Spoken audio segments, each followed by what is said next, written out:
প্রণাম। ঠাকুর পরিবারের সকলের চরণে আমার কোটি প্রণাম।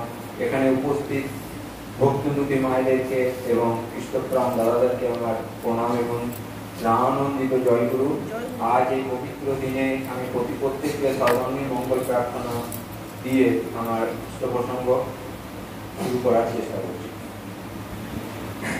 আগামী 29শে ডিসেম্বর আমরা সকলেই জানি আমাদের পাণ্ডবেশ্বর বুকে পরমদয়াল শ্রী শ্রী ঠাকুরের 137তম শুভ জন্ম বার্ষিকী আমরা পরিপালন করার সংকল্পে আছি এবং আমাদের সেই মাঠও নির্বাচন হয়ে গেছে। আপনারা সকলেই জানেন যে আমাদের ব্লকের পেছনে যে মাঠ, খুব সুন্দর মাঠ, সেটা সবারই পছন্দ হয়ে গেছে এবং খুব সেফটি জায়গা, চারিদিকে বাউন্ডারি, ঘাস, মাঠে খুবই ভালো লাগবে। ওই মাঠে উৎসব হলে খুব আনন্দ আমরা কিন্তু পাবো সবাই। তো অনেকের হয়তো অনেক অসুবিধা আছে, অনেকে অনেক চিন্তা করছেন যে অনেক মায়েদেরও অনেক শুনতে পাচ্ছি যে অত দূর যাবো কি করে। দেখুন, একটু অসুবিধা হয়তো হবে কিন্তু আনন্দ ভরপুর পাবেন যদি আমার পরমপিতার উপর আমার টান থাকে। পরমপিতা যেখানে থাকবেন সেখানে বাধা অতিক্রম করে আমি যাব, তবেই তো আমি তাকে ভালোবাসি। ভালোবাসা এমনই একটা জিনিস, আমার ভালোবাসার সেই মানুষটা যেখানেই থাক না কেন তাকে দেখার জন্য আমি যত পাহাড় পর্বত নদী নালা আমি পার করে সেখানে যাবো। তো আমরা সে প্রিয় পরমকে আমাদের জীবনে তিনি আমাদেরই তো অন্তরে স্থান করে বসে আছেন হৃদয় জুড়ে। তো তার জন্য আমরা একটুকু অসুবিধা করে সেই দিনটা আনন্দ করতে পারি না। দেখবেন অনেক আনন্দ হবে। হ্যাঁ, আর আগামী 23শে নভেম্বর মানে মঙ্গলবার দিন আমাদের শ্রদ্ধেয় অভিজিৎদা মন্দিরে একটা বৈঠকের আলোচনার একটা এই উৎসবের উপলক্ষে আলোচনা হবে। তো বৈঠক একটা রেখেছেন, তো তিনি প্রত্যেককে সেই মিটিং এ অ্যাটেন্ড করার জন্য তিনি কিন্তু অনুরোধ করেছেন। আজকেও তার সাথে দেখা হলে তিনি বললেন আপনারা প্রত্যেকটা মা দাদাদেরকে বলবেন যেন এই মিটিং এ সবাই আসেন। বিকেল 3টার পর সবাই খাওয়া দাওয়া করে কাজকর্ম করে মায়েরাও আসবেন। হ্যাঁ, এবং এই মিটিংটা খুবই জরুরি মিটিং। হ্যাঁ, কিভাবে কাজের অগ্রগতি আমাদের হবে, যার যার দায়িত্বে আছি আমরা, কি করে কাজের অগ্রগতি সেই মিটিং এ কিন্তু আলোচনা হবে। তো সবাই কিন্তু সেদিন আসবেন এবং মিটিং এর শেষে প্রার্থনা আমরা মন্দিরে করব সকলে মিলে। এবং মন্দিরের শেষে যা হবে একটু চা জলযোগের কিছু ব্যবস্থা হবে। তো সেদিন কিন্তু সকলে আসবেন, সকলকে অনুরোধ করছি, কেন প্রিয় কর্মের কাজ তো। হ্যাঁ, তো বাবু বলছেন ঈশ্বরের এই ডাক এসেছে, তার কাজে তোর সঙ্গতি যোগান দিয়ে ধন্য হতুই ভোগ জড়িত। তো আমাদের সেই দরিদ্র দুর্গতি আমাদের দূর করতে হবে। তো তার সেই ডাক, তার সেই উৎসব, তো সেখানে আমাদের প্রত্যেককে ইনভলভ হতেই হবে। তার কাজ করার জন্য একটা মানুষই কাফি। আমাদের পাণ্ডবেশ্বর বুকে 5-7 লক্ষ টাকা যে উৎসবে আমরা চিন্তা ভাবনা করেছি, ওই 5-7 লাখ টাকা কোনো ব্যাপার না। একটা মানুষ এসে সেই উৎসব করে দিতে পারে, সেরকম মানুষ ঠাকুরের জগতে আছে। 5 লাখ 10 লাখ 20 লাখের কোনো সমস্যাই নাই, একটা মানুষে করে উৎসব করতে পারে।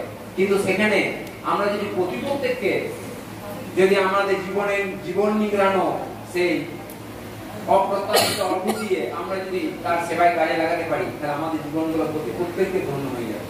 তো এই উৎসবে সবাই কিন্তু চেষ্টা করবেন সেই উৎসবে যোগান দেওয়ার জন্য, তবেই তো আমরা ভালো থাকবো, সুখে থাকবো। আমি একটা ঘটনা বলে আমি আমার ইষ্ট প্রসঙ্গ শেষ করবো। দয়ালের কি দয়া। এক দাদা তার দীক্ষা হয়েছে, তো ঋত্বিক দাদা বলেছেন যে যজন যাজন ইষ্টভীতি করলে কাটে মহাভীতি। ঠাকুরের শ্রীমুখের কথা, তার সেই পবিত্র বাণী। তো সেই যজন যাজন ইষ্টভীতি করলে কাটে মহাভীতি। মহাভীতি মানে মৃত্যু ভয়ও কেটে যায়।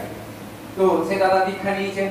দীক্ষা নিয়ে এসে তিনি বাড়িতে তাকে দেওয়া হয়েছে ঠাকুরের সমস্ত প্রতিকৃতি ফটো, ঠাকুরের চক্র ফটো, তারপর শতনুজ্ঞা যেমন দেয় ঋত্বিক দাদারা। তো সব তাকে দিয়ে এসে বাড়িতে এসে পড়ে সে যথাস্থানে রেখে পড়ে। দুপুর বেলা তার স্ত্রীকে বলছে আমি একটু পুকুরে গিয়ে স্নান করে আসছি। সে গামছাড়া কাঁধে নিয়ে পুকুরে স্নান করতে গেছে।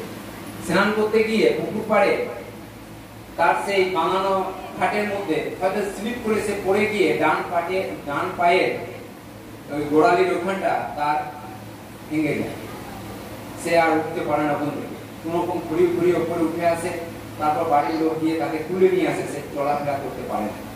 তখন সে ভাবে আজকে আমি শ্রী শ্রী ঠাকুরের দীক্ষা নিলাম, আজকে আমার জীবনে এরকমই ঘটলো।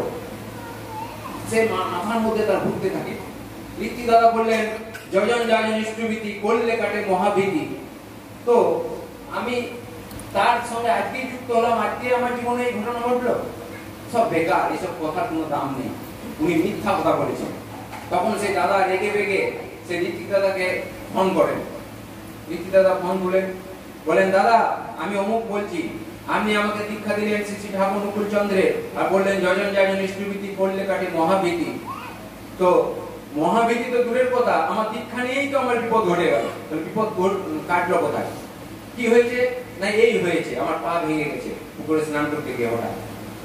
তো আপনি শুনুন, আপনাকে বলছি, ধমকি দিয়ে তিনি বলছেন ফোনে যে আপনাকে বলছি আপনি কালকে এসে যে যে জিনিসগুলো আমাকে দিয়েছে, ঠাকুরের ফটো, চক্র ফটো, শতনুকা সব ঘুরে নিয়ে যাবেন, আমার দীক্ষা আপনি ঘুরে নেবেন, আর যদি না আসেন তা আপনাকে বেদম পিটাবো গিয়ে পড়ে।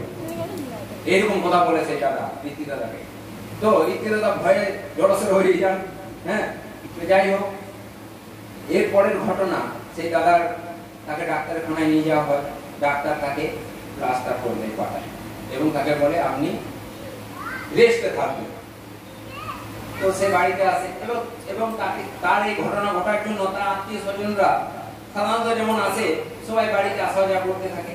একদিন সন্ধ্যেবেলায় সে বাড়িতে বসে আছে, প্রচুর ঘর ভর্তি তার আত্মীয় স্বজন সবাই এসেছে তাকে দেখার জন্য, সব বাড়িতে বসে আছে।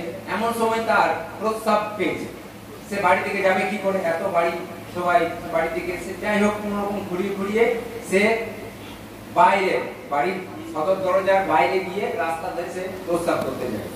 তো সেখানে অন্ধকার, আলো ছিল না, সে ওখানে প্রস্তাব করতে গিয়ে পড়ে, সেখানে এক বিষধর সাপ পেশাব করতে গিয়ে সেখানে এক বিষধর সাপ তাকে ছোবল মারে না মারে, কোথায় মারে না, তার প্লাস্টারের উপরে মারে। তো সে ভয় খেয়ে যায়, সাপ দেখলে সাধারণত সবাই ভয় পায়, সে ভয়ে কোনোরকম ঘুরিয়ে উঠোনে আসে। উঠোনে এসে তার স্ত্রী দেখে যে কি ব্যাপার মানুষটা, হ্যাঁ এরকম করে আসছে, ভয়ে জড়সড় হয়ে, কি হয়েছে তোমার? না আমাকে এক সাপ কামড়ে দিয়েছে। সাপে কামড়ে দিয়েছে, সবাই তো ভয়, বাড়ি সবাই এসে ওখানে জড়ো হয়, কি কোথায় কামড়েছে দেখি। তখন সে দাদা বলে না আমাকে সাপে কিন্তু কামড়েছে ঠিকই, কিন্তু ছোবলটা আমার মেরেছে প্লাস্টারের ওপরে, তাই আমার কিন্তু কোনো ক্ষতি হয়নি। তখন সে ভাবে মনে মনে যজন যাজন ইষ্টভীতি করলে কাটে মহাভীতি। তখন সে ভাবে যে আমার কি সত্যি মৃত্যু যোগ ছিল? আজ আমি কালকে ঠাকুরের দীক্ষা নেওয়ার পর আজকে আমাকে পরমপিতা এইভাবে রক্ষা করলেন। দেখুন কিভাবে ঘটনাটা ঘটলো, তার পা ভেঙে গেল, সেই জায়গায় প্লাস্টার হলো, সর্প সাপে কামড় তার ছিল, কিন্তু ঠাকুর কেমন ভাবে তাকে রক্ষা করলেন, গার্ড করলেন, তার পা ভেঙে প্লাস্টার করিয়ে সেই প্লাস্টারের উপর ঠাকুর সবল মারা করালেন, তাকে কিন্তু তিনি রক্ষা করলেন। তাই বলছে যজন যাজন ইষ্টভীতি করলে কাটে মহাভীতি। যারা যজন যাজন ইষ্টভীতি সঠিকভাবে করে তাদের মৃত্যু ভয় থাকতেই পারে না, তারা বীরের সন্তান। ঠাকুর বলছেন অমৃতের এই পুত্র তোরা করতে পারে বিশ্বজয়। তাই আমরা সেই প্রিয় পরমকে আমাদের জীবনে পেয়েছি গুরু রূপে, বিশ্ব রাজাধিরাজ তিনি, আমরা তার সন্তান, তাই তার উৎসব আমরা সুন্দরভাবে করব। আর মায়েদের অনেক দায়িত্ব, অভিজিৎ এটা বললেন মায়েদের দায়িত্বটা বেশি, এই কারণেই না মায়েদেরকে অনেক ঘুরতে হবে, প্রতিটা বাড়ি যেতে হবে, প্রতিটা বাড়িতে গিয়ে আমাদেরকে নিমন্ত্রণ করতে হবে উৎসব আসার জন্য, হাত জোর করে। আমাদের যেমন আমরা আমাদের ছেলে মেয়ের যখন বিয়ে দিই, আমরা যখন নিজের আত্মীয় স্বজন পাড়া প্রতিবেশীর বাড়িতে গিয়ে যেমন নিমন্ত্রণ করি হাত জোর করে, আপনি আমার ছেলের বিয়েতে অমুক দিন কিন্তু আসবেন, সেরকম ভাবে আমাদের সেই বিনম্র ভাব নিয়ে আমরা যেন ঠাকুরের এই পরম পিতার এই মহা উৎসবে যেন আমরা প্রত্যেকটা মানুষকে যেন নিমন্ত্রণ আমন্ত্রণ করে আসতে পারি।